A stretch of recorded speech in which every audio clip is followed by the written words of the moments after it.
Connor, how are you? I'm doing well. So far, so good. First practice tonight. Haven't seen you since all of, 2 weeks ago down here in Hoover, Alabama. Yep. That was a zoo, wasn't it? It was a circus. But you had to love this. You sign up to play football in the SEC, South Carolina, with all this great success. You go down there, and it's probably a wake-up call that, hey, you know what, it's on. Because the media frenzy, the fans, everything else, there's nothing quite like it. Yeah, it was a good experience. I was honored to be invited again. And right now I'm just excited to put the pads back on. Yeah, I bet you are. This is like, as a player, when I played, it was just like the greatest day in the world to finally get back, smell the locker room, see your teammates, and all that. But you've had a very busy off season. I saw you at the Manning passing camp. You did an outstanding job down there, but you also had a chance to jump out of planes. I did. Please tell me about that experience, please. It was I'm trying to take Pac-Man out there. No. I already told Connor. No. I'll let Connor jump out of the planes. But his commitment to the military and everything else, which we'll get into, is very, very cool. Yeah, it was such a long and frustrating process, going through surgery, sitting out of spring ball. I couldn't do anything. So I had some military buddies when I got cleared. I was like, hey, we're going to go skydiving if you want to come. So that was the first thing I did when I got cleared. I was like, yes, why not? We jumped out of the plane and hit the ground running, and I came back and went through summer workouts and just felt good to compete again. Tell me, have you ever, was that your first time? That was my first. Were you by yourself? No, it was tandem jump. Oh, but still. Yeah. What were you thinking as you were approaching the time to jump? Honestly, it was so quick I couldn't really think about it. I wasn't nervous going up. And then the second, because I was the first one to jump. The second he said, we were at like 17,000 feet. The second he said, toes on the line, I put my toes on the line, looked down, I was like, oh God, what am I doing? Well, I tell you what, you sure play like a warrior, for sure, man. I appreciate that. Would it be okay that when we talk to Steve Spurrier later today, we say, hey, listen, I don't know if you heard yet, but Connor's going to deliver the game ball for North Carolina from 22,000 feet. Can we pull that one off on him today? I don't know. You can try. Maybe we don't do that, right? Yeah. Talk about this team a second. It's funny. When we just rolled into town last night, we're walking through the facilities and stuff, and the first guy we literally ran into was Jadeveon Clowney. And I just mentioned to you, I think he's 2 inches taller and bigger since the last time we saw him a couple weeks ago. Yeah, I'm telling you, every time I walk by him, I just think to myself, oh, thank God he's on my team. He's an incredible athlete, freakish. Yeah. Are you looking forward to practicing? I know ones versus ones happen early in camp. Are you looking forward to dealing with that off the edge every day? You know what? I guess it can only make me better and make our offensive line better. So we look forward to a challenge, I guess. Well, speaking of your offensive line, you got to feel great with what you got up front. You got four starters back, and guys have been through some tough wars. You guys have gone back-to-back with 11 wins, only 6 other schools in America to make that claim. As a quarterback, you'll figure out the running backs. I know you got studs here, despite the losses, and you'll worry about throwing the football and all that stuff, but the guys up front have got to get the job done in this league. Yeah, no doubt. It makes me feel good that we've got some experience up front now, and the only guy that we're replacing really is T.J. Johnson, the center, which he was, a 4-year starter here, but I'm really confident in Cody Waltrip, our center. He's my roommate, so I know what kind of guy he is. We have a great relationship up front, and I'm excited about it. When you look at your schedule, I know you take it one game at a time, but as players, you look at the schedule and say, okay, if we get past these 3 wins here, we have a good chance to do some great things. Have you guys really dissected the schedule in the locker room and said, okay, this could be a magical season if we do X, Y, and Z? What are those goals? You mentioned you can't look past the first game, but no doubt. We've kind of matched ourselves up. You can't help but to kind of look a little bit down, further and see what, the meat of the SEC. But we know how important the Battle of the Border is with North Carolina, and then go to Athens right after that. And we feel like we can match up with anybody on our schedule. And we're most definitely excited about it. Ken, I got news for you. Living in North Carolina for a long time, even I've lived all over the country, there is no way Steve Spurrier is going to let you worry about Georgia or anybody else in the SEC give his love affair with the University of North Carolina. Yeah, absolutely not. That's what we're harping on and focusing on right now, is getting prepared for North Carolina. I talked to Larry Fedora at the ACC Media Days last week, and he kind of made a comment that, hey, we know Clowney's a great player, but you know what? We can't worry about that. We got to go make plays. When you are quarterbacking in this league, and we always talk about the defensive fronts of SEC teams, I'm sure each and every week poses a different challenge for you. Right. But I mentioned this to you at the SEC Media Days. And the thing I've been so impressed about South Carolina the last couple of years is the mental toughness.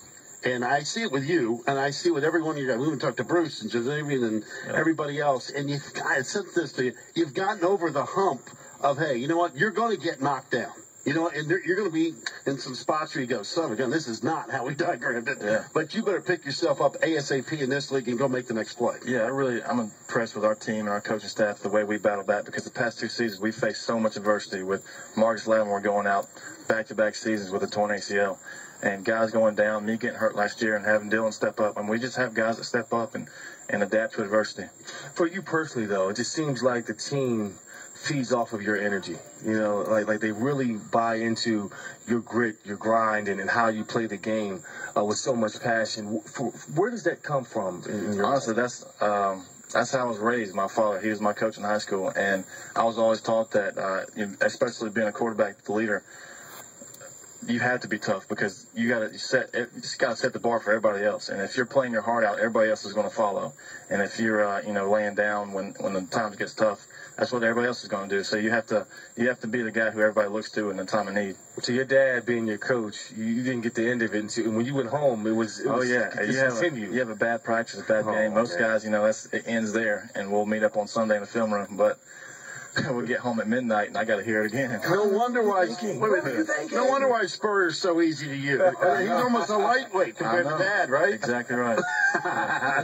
We did around with you a couple of weeks ago, and I asked you to give me one great day and one bad day when it comes to the ball coach because he's so adamant on the sidelines.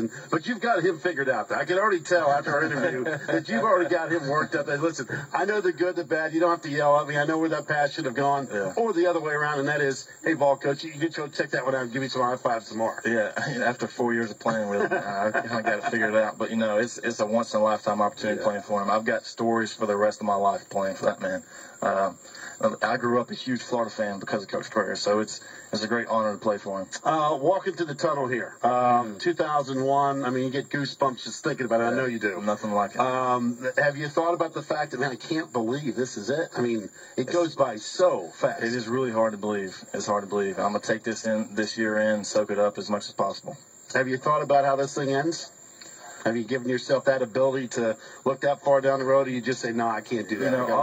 Obviously, I want to go out with a bang. I mean, we're trying to get to Atlanta and take advantage of that. But, first things first, we got to take care of North Carolina. When you go back-to-back with 11 wins, do you get to the point, everybody says losing is contagious. Well, so is winning. Yes. I mean, it's a really delicate balance because it can get sideways on you, or then the other way, hey, you know what, we expect good things to happen, so let's go out and make something happen. I think you guys have reached that point where, I'm not saying it's an automatic because it's hard to win 10 more games every year, but the attitude is not a cockiness. It's one of, we expect to be one of those teams that's in the conversation for an SEC championship. No doubt. I think the expectations here around the community, the state, is as high as it's ever been. And I think that's what you want in a program.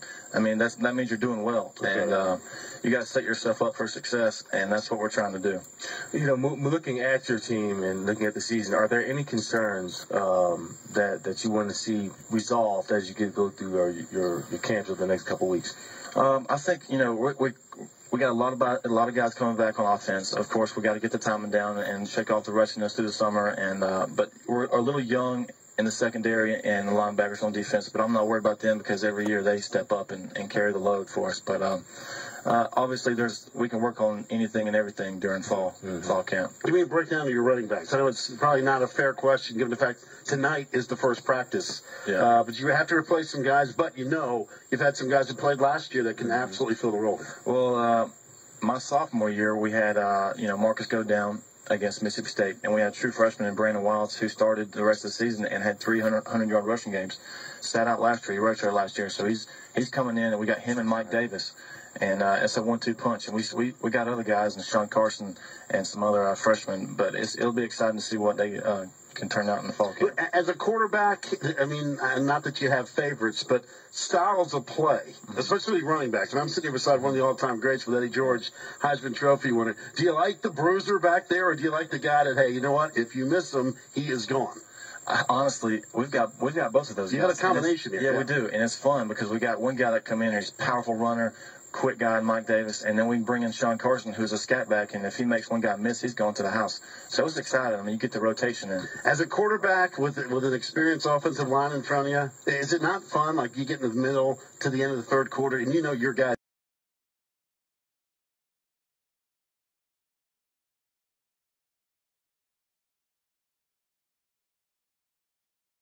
All right, we see up front, our offensive line guys are just whipping them up front, and they're tired. I mean, it's a great feeling. Then that's when you just lay on them, huh? Exactly right. Blood in the water. Listen, we really appreciate the time. It was great talking to you a couple weeks ago in Hoover, and I told you the other day that I really like the way you play. I mean, you're under control, great leader, and again, the tie into the military, too, I think is unbelievably cool. Thank you. We wish you nothing but success. Yes, sir. Thank you for having me. Here you got it. There's Connor Shaw, outstanding quarterback for the South Carolina Gamecocks. Camp tour continues from Columbia, right here on SiriusXM, Channel 91, College Sports Nation.